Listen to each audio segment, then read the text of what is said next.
Hi, Sir Teo. How was the training?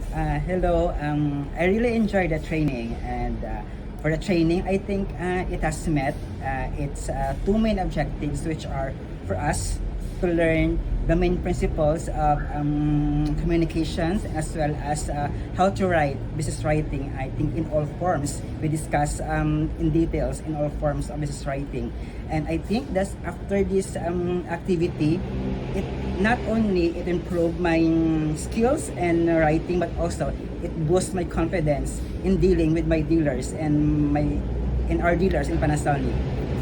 How was our facilitator? Yes, Ma'am Gigi. We learned a lot from her, and during our training, he made sure that the activity is proactive, as well as enjoyable, and it's fun. Yes, and I am hoping that someday we will meet her again, and if there is an opportunity for another trainings. Thank you po, ma'am.